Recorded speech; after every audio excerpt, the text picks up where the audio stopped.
bonjour.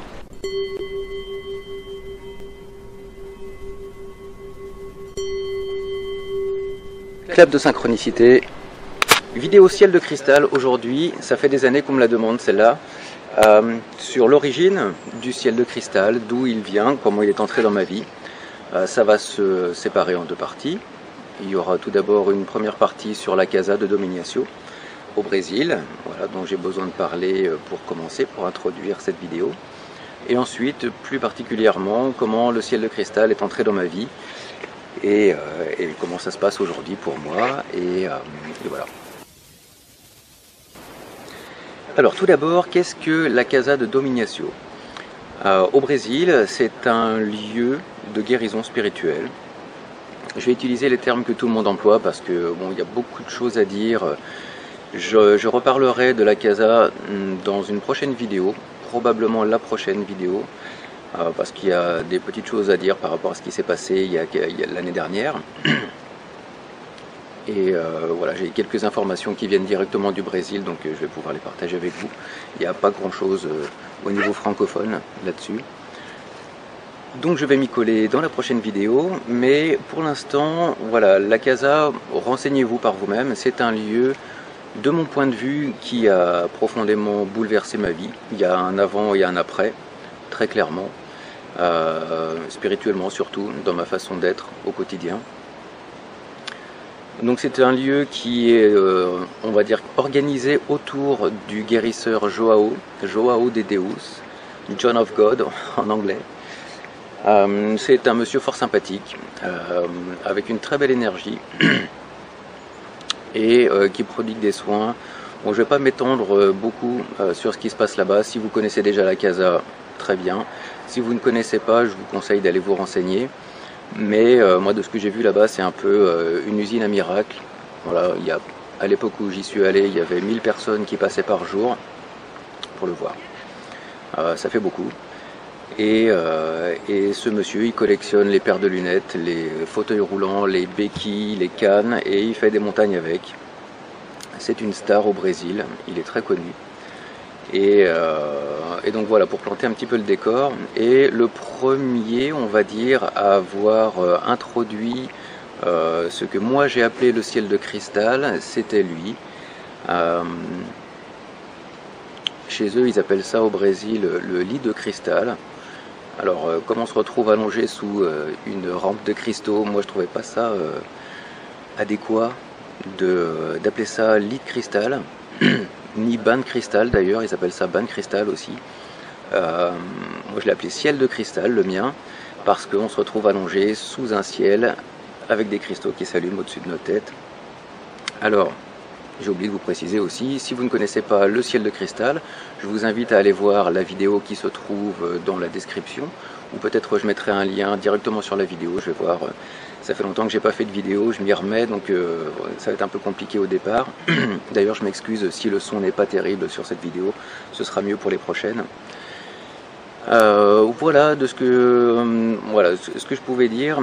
Surtout ce qui était important pour moi de préciser, c'est que voilà, quand on arrive à la Casa au Brésil, on nous dit le lit de cristal, c'est une technologie qui est offerte à l'humanité. Il n'y a pas de brevet. Celui qui veut en faire, il en fait, il n'y a pas de souci. Et voilà, c'est dans cette optique-là que dans la deuxième partie, je vais vous expliquer comment il m'est venu l'idée de fabriquer mon premier ciel de cristal. Mais surtout, je voulais préciser que je n'avais pas personnellement de lien avec la Casa. C'est-à-dire que je ne suis pas reconnu officiellement par la Casa, ce qui est un choix, parce que bon, si j'avais voulu faire ça, je pense que la démarche aurait été purement commerciale, et c'était pas mon but. Ça n'empêche que je suis extrêmement relié aux énergies de la Casa, on en parlera dans la deuxième partie. Mais surtout je voulais ouvrir à autre chose. Oui, la Casa a changé ma vie. Oui, ce qu'il se passe autour du médium Joao, il y a un truc vraiment phénoménal autour de lui. Il y a une telle énergie d'amour que voilà, il se passe des choses incroyables. Petite parenthèse, moi je considère qu'il y a un homme central Joao. Il est, je vais pas dire que c'est un saint parce que j'aime pas trop ce mot-là, mais bon, c'est vraiment une personne qui a un karma particulier. Et autour de lui, toutes les personnes qui l'entourent, tous les bénévoles, enfin les plus ou moins bénévoles, bon, qu'ils soient médiums ou simples bénévoles. Bon, ça reste des humains. Il y a beaucoup d'histoires d'argent autour de la casa, ce qui est normal, puisque bon, ça draine quand même des millions de personnes. Il y a des sommes colossales qui arrivent dans les poches de cette casa de Dominatio. Il y a, je pense, des dérives, voilà. Mais voilà, je voulais préciser que selon moi, il y a Joao et autour, il y a des humains qui sont sur le chemin, comme nous tous. Et les histoires d'argent, bon, ça m'intéresse pas. Voilà, chacun fait ce qu'il peut comme il veut. Moi, j'ai pu constater là-bas que, oui, peut-être il y avait des fuites d'argent, mais il y a aussi beaucoup de belles choses qui sont faites pour la ville d'Abadiania, notamment la distribution quotidienne de la soupe qui est fabriquée à Abadiania, à la casa, pardon, voilà, vous n'avez pas besoin de vous présenter, vous arrivez à la Casa de la Sopa et on vous sert à manger, qui que vous soyez, d'où que vous veniez. Donc ça, je trouve ça vachement bien. Et il y a aussi le cabinet de soins dentaires au Brésil, dans la petite ville d'Abadiania, où les soins dentaires sont totalement gratuits pour tous les habitants de la ville. Bon, il y a d'autres choses, il y a plein d'autres choses, je ne vais pas m'étendre là-dessus, vous vous renseignerez vous-même. Voilà, je pense que j'ai à peu près dit tout ce que je voulais dire. Alors j'ai mon petit post-it pour me rappeler. Dagadagadak, est-ce que... Tim tim tim... Ah bah c'est super ça. Donc oui, prochaine vidéo, je pense que ce sera sur la casa et sur les événements qui ont fait grand bruit il y a un peu plus d'1 an maintenant. Voilà. Très bien, donc maintenant je vais vous parler de la façon dont le ciel de cristal est arrivé dans ma vie. Donc comme je vous le disais tout à l'heure, la casa de Dominatio, il se passe des choses pas faciles à raconter quand on n'y est pas allé. Et moi c'est pas mon but d'expliquer comment ça se passe là-bas. Comme je vous disais, il y a 1000 personnes qui passent tous les jours. C'est une organisation un peu particulière. Mis à part le fait que tout le monde s'habille en blanc, enfin il est préconisé de s'habiller en blanc ou en clair, ce qui je pense est un très bon prétexte pour pouvoir taxer cet endroit de secte. Bon après pourquoi pas, hein, ce mot secte, j'aurai l'occasion d'en parler je pense dans une vidéo, parce que c'est un mot qui est un peu employé à tort et à travers, et j'ai quelques réflexions à partager là-dessus. Donc si je vous dis ça, c'est parce que quand on va à la casa, il faut se faire aiguiller par ce qu'on appelle un guide de la casa, des personnes qui sont aguerries au système de fonctionnement de ce lieu, qui est vraiment très particulier. Là encore, je ne vais pas m'étendre sur les détails, mais la première fois où j'y suis allé, c'était avec mon ami, enfin celui qui est devenu mon ami, Jean-Michel Robreau, qui était à l'époque guide à la casa. Et voilà, c'est là-bas pour la première fois que j'ai essayé le lit de cristal. J'ai eu de très bons ressentis sur le lieu même. Bon, le lieu est juste fantastique. C'est construit sur une montagne de cristal. Véritablement, j'exagère pas quand on va se promener dans les chemins. On prend n'importe quel petit caillou, on le casse en deux comme ça, et dedans il y a du cristal pur, ça étincelle. C'est absolument fabuleux. Le niveau d'énergie plus ce que les gens apportent, ce qui se passe autour de Joao, c'est vraiment assez incroyable. Et qu'est-ce que je voulais dire? Je ne sais plus, je vais faire une coupure. Ah oui, je disais donc que j'avais pu tester le lit de cristal au Brésil, qu'il propose là-bas en séance de 20 minutes, qu'on peut cumuler pour faire soit 20, 40 ou 60 minutes maximum. On ne peut pas faire plus d'1 heure, et c'est donc la formule que j'ai choisie. J'ai décidé de faire 1 heure complète, et ça a été une excellente idée. Je suis sorti de là dans un état que je ne pouvais pas imaginer avant de le connaître. Un état de calme intérieur, de sérénité et de centrage que vraiment, je le répète, je ne pouvais même pas l'imaginer que c'était possible avant. Aujourd'hui, je sais qu'on peut aller encore plus loin. Mais voilà, cette expérience m'a convaincu immédiatement qu'il fallait que j'achète un lit cristal. Donc je vais me renseigner à la Casa. Et là, on m'annonce que le prix, c'est 6 000 € avec le taux de change. Qu'il faut que je le ramène dans l'avion tout seul, que je me débrouille donc à payer ce bagage supplémentaire en soute, ce gros bagage, et qu'il n'est pas garanti, et que tout ça, bon, blablabla, évidemment, je me suis dit non, c'est pas possible, je peux pas me permettre d'acheter un appareil à ce prix-là. Donc j'ai laissé tomber, et je suis rentré en France. Ceci dit, on sait très bien comment ça fonctionne. Ils nous disent que ce qui est important dans le lit de cristal, c'est surtout les cristaux, la pureté des cristaux, la façon dont ils sont taillés, selon la géométrie sacrée, la programmation des cristaux, voilà, ce qui est fait avec les entités du Brésil. Ça c'est important, plus donc les filtres de couleurs qui sont de fréquences bien spécifiques. Voilà, rien n'est caché, on nous dit comment les fabriquer si on en a envie, et je m'étais dit que finalement je fabriquerais le mien un jour. Bon, ça a pris plusieurs années quand même, parce que je suis allé la dernière fois en 2010, et j'ai décidé de commencer à fabriquer mon lit de cristal en début 2015.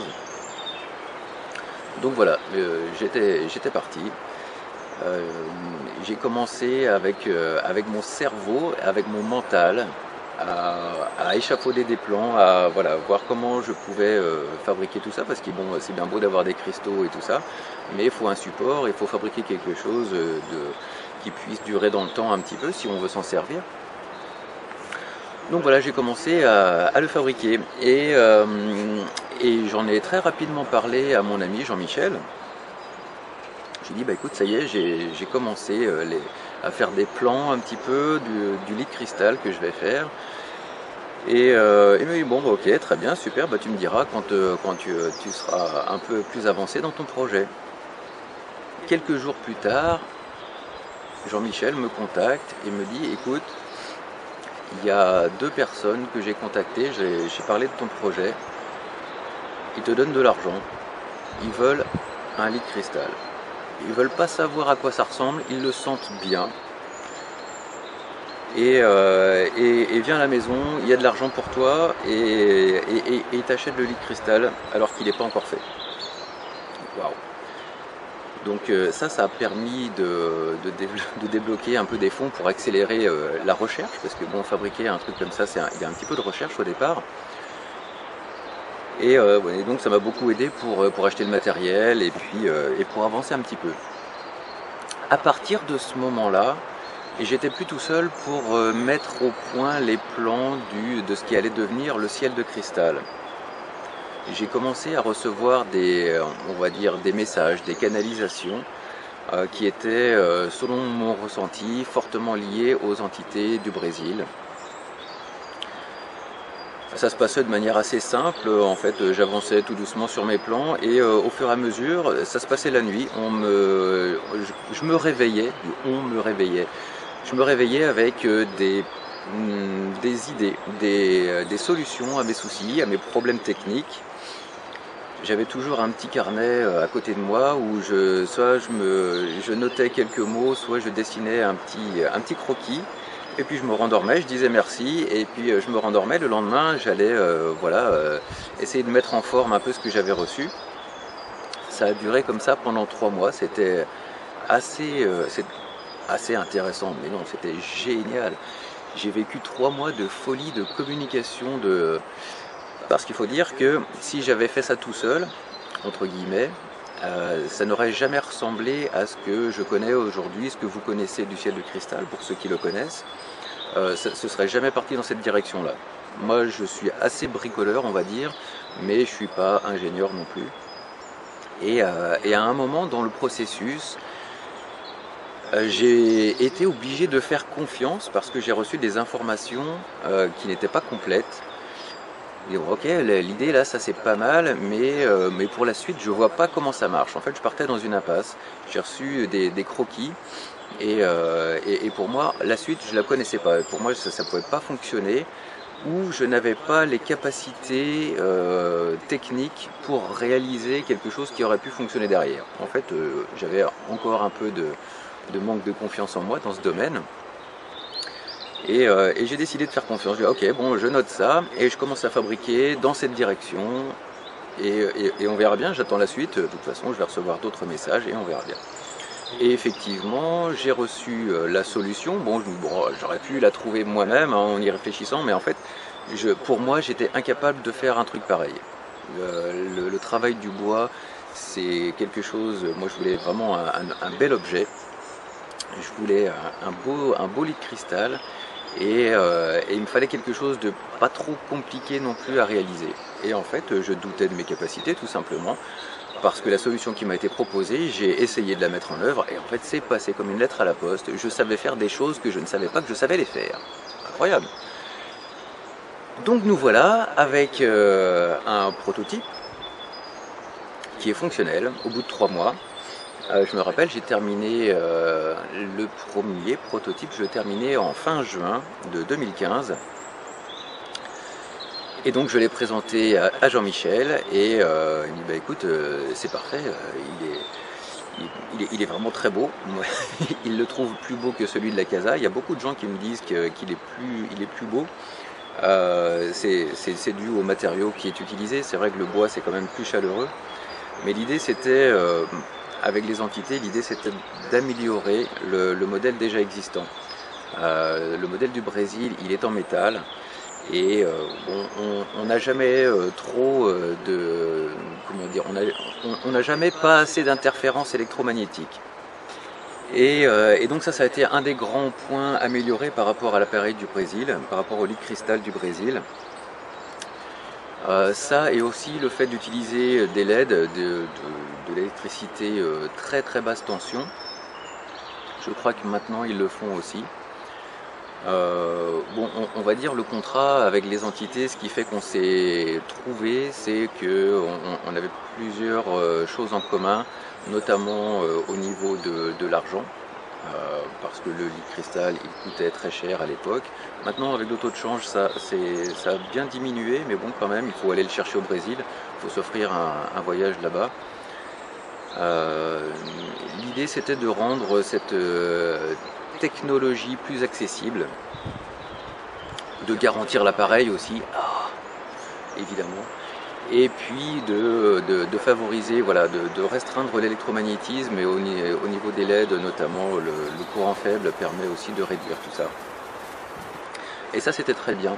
Ce qui fait que le premier prototype finalement a été le modèle quasiment définitif. Pendant presque 1 an, j'ai continué à améliorer les différents appareils que j'ai fabriqués, mais c'était vraiment des détails. C'était vraiment au niveau des détails. Donc très vite, Jean-Michel est devenu mon revendeur #1. Et les ciels de cristal se sont vendus dans le monde entier. Une très belle aventure qui avait commencé, alors qu'en fait moi j'avais rien demandé. Au final je voulais juste en fabriquer un pour moi, et tout le monde s'est emballé. Il est super beau, il est vachement bien, on peut l'expédier partout dans le monde. Bon bah ok, admettons, j'accepte de surfer sur cette vague. Et voilà comment tout a commencé. C'est terminé. Si tu as aimé cette vidéo, n'hésite pas à mettre un like et à t'abonner à la chaîne. Tu actives la petite cloche pour être mis au courant de toutes les nouvelles vidéos qui sortent. Il va y en avoir quelques-unes cette année, je lance vraiment la chaîne. Voilà, si tu as des questions, ça je l'ai déjà dit, blablabla. Attends, j'ai un petit truc écrit pour pas oublier. Blablabli. Alors oui, évidemment, si vous êtes intéressé par un ciel de cristal, vous pouvez me contacter directement. Il y a mes coordonnées qui vont s'afficher soit à la fin de la vidéo, soit dans la description en bas de la vidéo. Là, il y a un petit truc, on appuie sur plus, et il y a plein de choses qui déroulent. Il va y avoir mon Facebook, si tu veux me suivre sur Facebook. Il y a voilà, mes coordonnées, enfin il y a plein de choses. Voilà, bah écoute, je suis ravi d'avoir passé ce petit moment avec toi, et je te dis à la prochaine fois. Prochaine vidéo sur la Casa de Dom Ignacio, dans quelques jours j'espère. Voilà, et bien je t'embrasse et je te dis à très bientôt. Bye.